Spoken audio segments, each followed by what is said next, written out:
Students, आज अपन पढ़ेंगे respiratory related volume and capacity, इन श्वसन संबंधित आयतन व क्षमताएं। ठीक है, सबसे पहले अपन देखेंगे वॉल्यूम्स के बारे में या आयतन के बारे में देखते हैं। तो सबसे पहला आता है टाइडल वॉल्यूम। देखो, जो सामान्य अवस्था होती है या जो रेस्टिंग अवस्था, विश्राम अवस्था जिसको बोलते हैं, उसके अंदर एक बार जो निःश्वसन का मतलब होता है जो शरीर के अंदर अपन वायु ग्रहण करते हैं। तो सामान्य अवस्था में या निःश्वसन की क्रिया में ली गई वायु तथा उत्सर्जित की गई वायु। उत्सर्जन का मतलब होता है वायु को शरीर से बाहर निकालना, जबकि निःश्वसन का मतलब है वायु को शरीर के अंदर ग्रहण करना।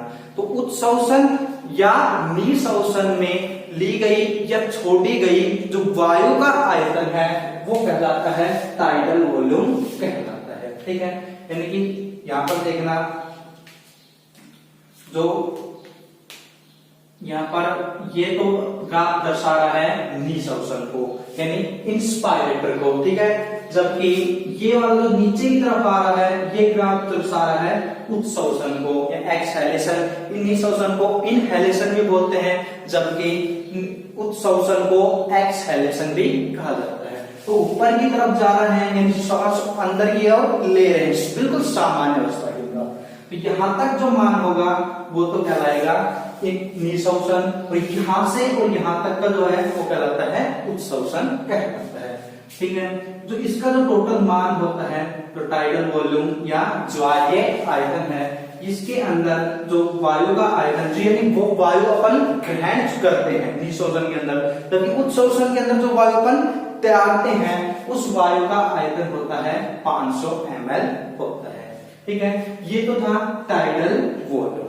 उसके बाद आता है इंस्पायरेटरी रिजर्व वॉल्यूम यानी कि निःश्वसन आरक्षित आयतन। Inspiratory reserve volume, tidal volume के अंदर क्या होता है, सामान्य अवस्था के अंदर अपन निःश्वसन कर रहे थे या फिर वायु को सामान्य अवस्था के अंदर छोड़ रहे थे। यहां पर क्या लिखा है, इंस्पायरेटरी रिजर्व वॉल्यूम निःश्वसन आरक्षित आयतन। इन सामान्य अवस्था के अंदर तुमने सांस ली, देखो उसके पश्चात यानी इसके अलावा वो निःश्वसन या वह आयु जो बलपूर्वक निःश्वसित की जाती है, इंस्पायरेशन या इनहेलेशन की जाती है, वो कहलाती है इंस्पायरेटरी रिजर्व वॉल्यूम। देखना यहां तक की जो क्रिया हुई वो तो क्या थी, टाइडल वॉल्यूम। अब अपने इसके अलावा बलपूर्वक जो वायु निःश्वसित की जाती है, एंड देखो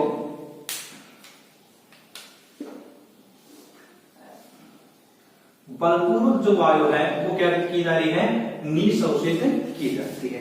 देखना, सामान्य अवस्था में अपने सांस लिया ऐसे निःश्वसन किया, ये तो हो गई टाइडल वॉल्यूम। उसके बाद यानी इसके अलावा ये श्वास लेने की या ये वायु ग्रहण करने के अलावा अब देखना बलपूर्वक अपन वायु को क्या करेंगे, निःश्वसित करेंगे।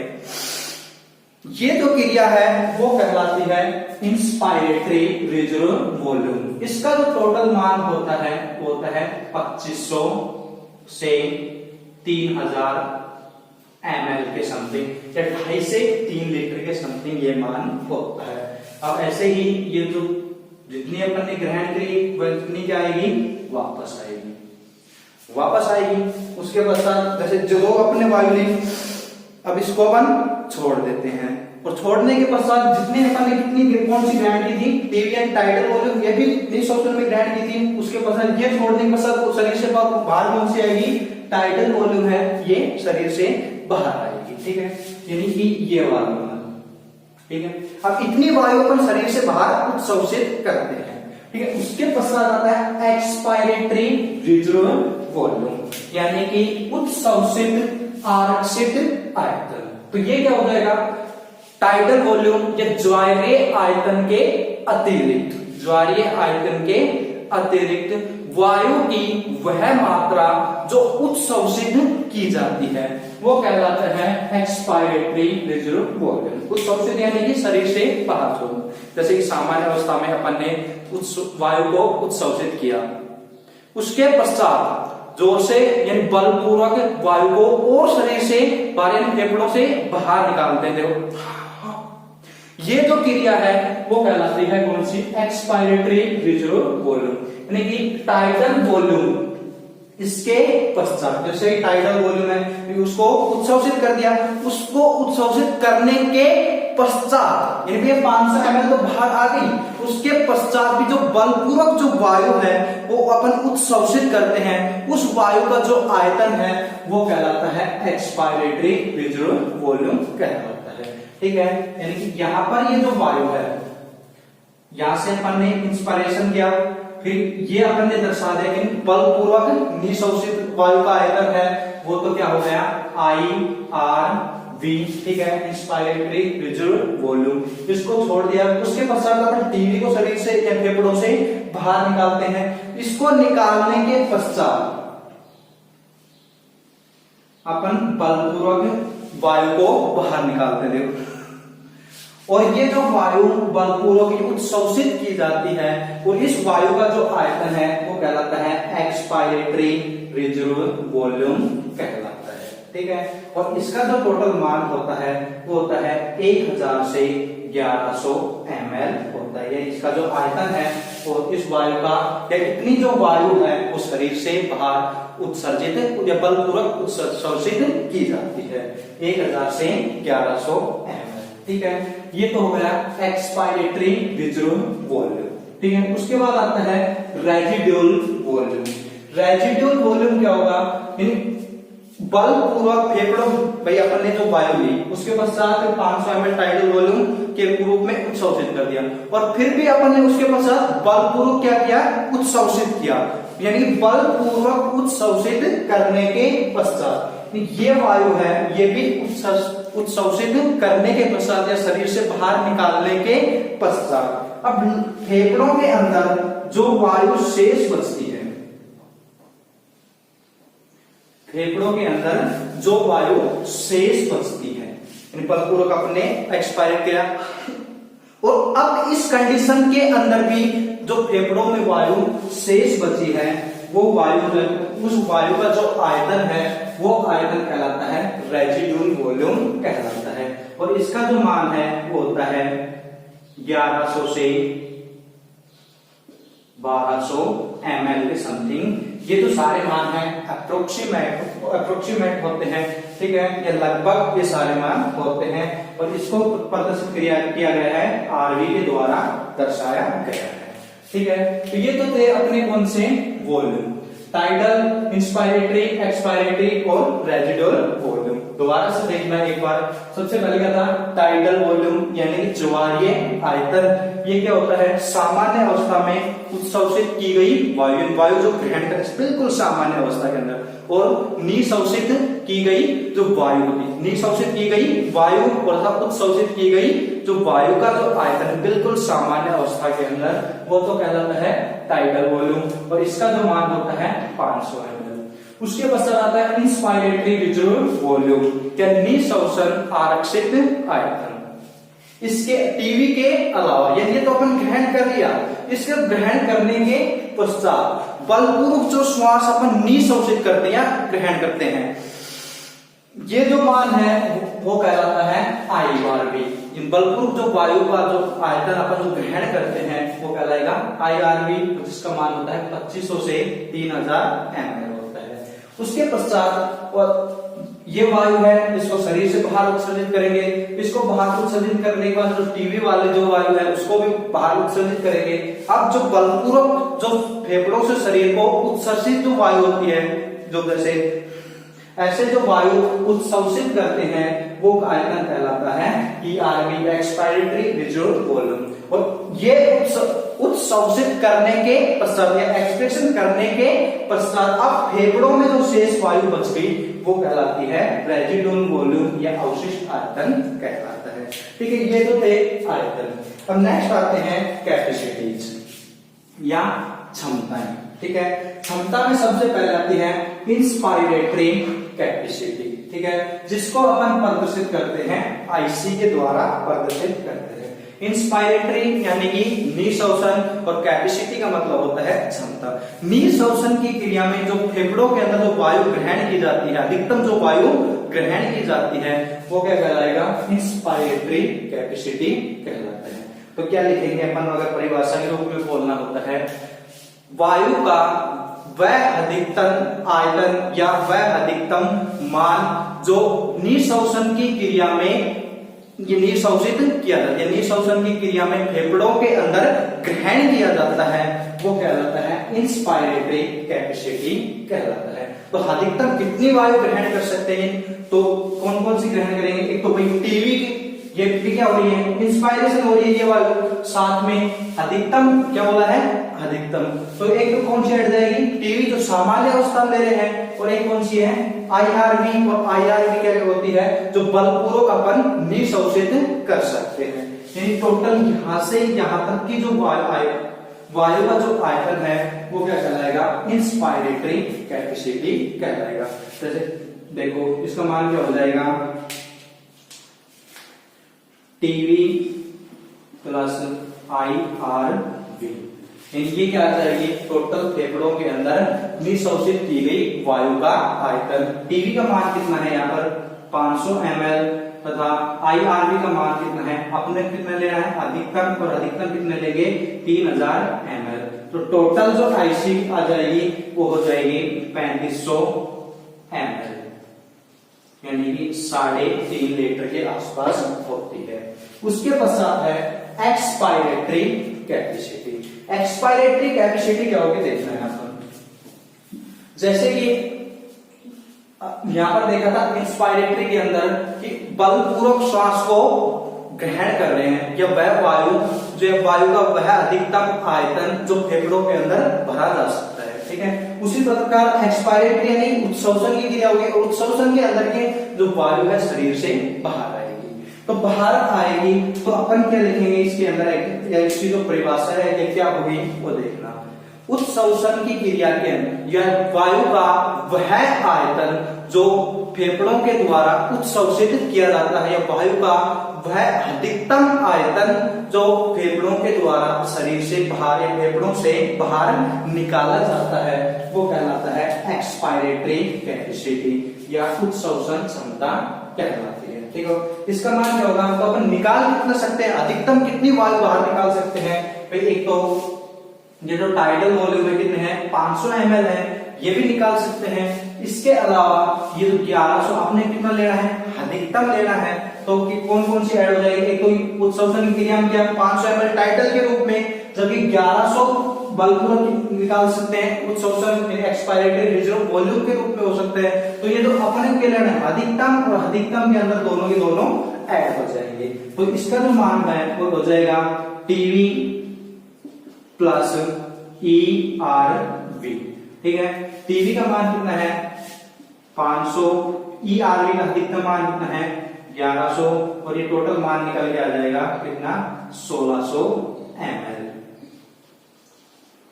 यानी कि 1600 ml जो वायु है या अधिकतम वायु है इसको उत्सर्जित किया जा सकता है फेफड़ों के द्वारा। Expiratory capacity. नेक्स्ट है फंक्शनल रेजिड्यूल कैपेसिटी, क्रियाशील अवशिष्ट क्षमता, ठीक है। क्रियाशील अवशिष्ट क्षमता क्या होगी देखना।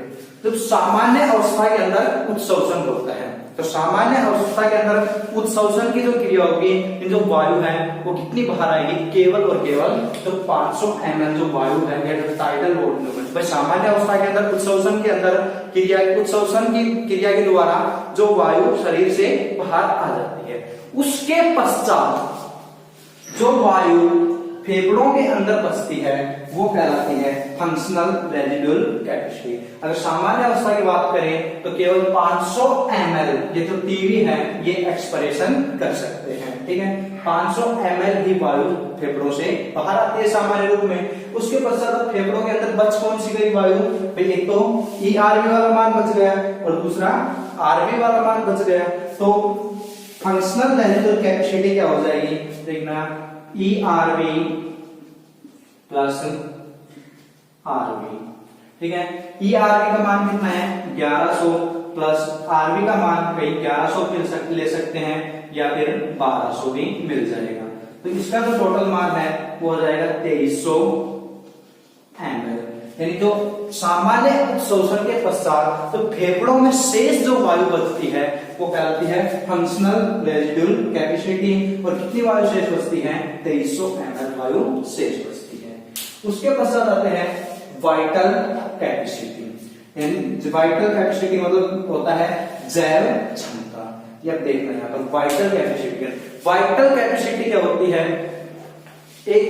एक उत्सर्जन या एक वायु की वह अधिकतम मात्रा जो उत्सर्जित की जाती है तथा वायु की वह अधिकतम मात्रा जो निःशोषित की जाती है। तो कैसे लिख सकते हैं? पहले निःशोषित करो या उत्सर्जित। तो वायु की वह अधिकतम मात्रा जो निःशोषित की जाती है तथा वायु की वह अधिकतम मात्रा जो उत्सर्जित की जाती है वो कहलाती है, उन दोनों का जो योग है वो कहलाता है वाइटल कैपेसिटी या जैव क्षमता कहलाता है। देखना यहाँ पर इस डायग्राम के अंदर देखो, अपन अब इसको कहां से इंक्लूड करेंगे? इसको बिल्कुल यहां से इंक्लूड करेंगे। तो अपने को क्या लेना है? वायु की अधिकतम मात्रा लेनी है। तो यहाँ पर देखना ये ग्राफ है लगभग यहां से बनता है। केवल यहाँ पर जो वायु अपन ले रहे हैं उसको ही क्या करेंगे? छोड़ेंगे। यानी अपने को केवल टीवी है एक बार ही इंक्लूड करनी है। केवल ये वाला मान प्लस टीवी हो जाएगा और उसके बाद 4 ईआरबी, यानी IRB plus TV plus ERB. ये टोटल क्या होती है? अपनी वाइटल कैपेसिटी। अधिकतम जो वायु है अपन ग्रहण कर सकते हैं प्लस अधिकतम वायु जो छोड़ सकते हैं, इन दोनों का जो योग है वो कहलाता है वाइटल कैपेसिटी कहलाता है। तो इसका जो मान निकालेंगे कैसे होंगे? आईआरबी है, आईआरबी प्लस क्या ऐड होगी? TV plus ERB. आईआरबी का अधिकतम कितना होता है? 3000 ml, जबकि टीवी है तो अधिकतम 500 प्लस ईआरबी होते हैं 1100। इन सबका योग करेंगे तो टोटल होते हैं 4600 ml। ये जो वाइटल कैपेसिटी होती है, जैव क्षमता होती है, वो होती है 4600 ml होती है। उसके पश्चात आता है टोटल लंग्स कैपेसिटी या फेफड़ों की कुल क्षमता। फेफड़ों की कुल क्षमता में यानी वायु का वह अधिकतम मान जो फेफड़ों के अंदर समाहित हो सकता है, कितनी वायु अपन फेफड़ों के अंदर भर सकते हैं वो कहलाता है टोटल लंग्स कैपेसिटी कहलाता है, जिसको TLC से प्रदर्शित करते हैं। ठीक है, तो कितनी वायु अपन ग्रहण कर सकते हैं फेफड़ों के अंदर? वही देखना है यहाँ पर। अपने को केवल वो वायु लेनी है जो फेफड़ों के अंदर आ सके। सबसे पहले अपन सामान्य अवस्था में लेते हैं। सामान्य अवस्था में क्या होगा? टीवी। ठीक है, सामान्य अवस्था में कितनी गई? 500 में। उसके पश्चात अपन बलपूर्वक भी लेते हैं। टीवी के बाद जो इंस्पायरेटरी रिजर्व वॉल्यूम होता है यानी कि आईआरबी, वो कितनी ले सकते हैं? वो भी फेफड़ों के अंदर ही जाती है, तो वो भी कितनी होती है? तो क्या लिख देंगे? आईआरबी। तो टीवी प्लस आईआरबी। ठीक है, उसके पश्चात अब ये जो आईआरबी है इसको बाहर निकाल रहे हैं। यहाँ पर ये किसको दर्शा रहा है? बाहर निकालने को दर्शा रहा है, तो इसको अपन काउंट नहीं करेंगे। उसके पश्चात टीवी बाहर आ रही है। केवल अपने को तो इतना लेना है कि फेफड़ों के अंदर कुल वायु कितनी आ सकेगी। ठीक है, तो टीवी अपने को केवल एक बार ही इंक्लूड करनी है। जो एक बार सामान्य अवस्था में ग्रहण की, उसके बाद आईआरबी उसको भी फेफड़ों के अंदर भर सकते हैं। उसके बाद जो टीवी, ये वाला जो टीवी है यानी कि ईआर एक्सपायरेशन के दौरान, ये अपन इंक्लूड नहीं करेंगे। उसके बाद नीचे चलेंगे तो क्या आएगा? ईआरबी। ठीक है, ये ईआरबी क्या होता है? ये उत्सर्जन के पश्चात है जो अपन बलपूर्वक उत्सर्जित कर सकते हैं। सामान्य उत्सर्जन के पश्चात जो बलपूर्वक अपन जो वायु उत्सर्जित कर सकते हैं वो कहलाता है ईआरबी कहलाता है। लेकिन ये अपने को बलपूर्वक उत्सर्जन करना नहीं है। ठीक है, तो ये जो वायु है ये भी कहां पर है? फेफड़ों के अंदर ही होती है। तो इसका मान है वो हो जाएगा कितना? तो अपन लिख देंगे प्लस ईआरबी, तो ये भी ऐड हो जाएगा। और आईआरबी का मान कितना है? 3000 प्लस ईआरबी का मान है 1100। ठीक है, उसके पश्चात जो फेफड़ों के अंदर हमेशा यानी कि जो आरबी है रेजिडुअल वॉल्यूम है, ये वायु हमेशा और हमेशा फेफड़ों के अंदर ही रहती है, तो ये भी फेफड़ों के अंदर ही रहती है। तो इसका जो मान है तो इसके लिए प्लस आरबी। ये जो इतनी जो वायु का जो आयतन है ये हमेशा ये फेफड़ों के अंदर आ सकता है, टोटल फेफड़ों के अंदर समा सकता है। तो TV plus IRB plus ERB plus RB. TV का मान होता है 500 ml, आईआरबी का मान होता है 3000 ml, ईआरबी का मान होता है 1100 ml प्लस आरबी का मान होता है 1100 ml। या कहीं पर आपको 1200 ml भी मिल सकता है, ठीक है। 1100 और 1200 दोनों सही हैं। तो टोटल मान कितना हो जाएगा 3500 प्लस 4600 प्लस 5700, ठीक है। अगर यहाँ पर 1200 लेना है आपको 1200 ml, तो यहाँ पर 5700 की जगह आ जाएगा 5800 ml। 5800 ml जो वायु है वो फेफड़ों के अंदर टोटल समा सकती है, ठीक है। ये तो थी अपनी रेस्पिरेटरी से संबंधित आयतन व कैथन।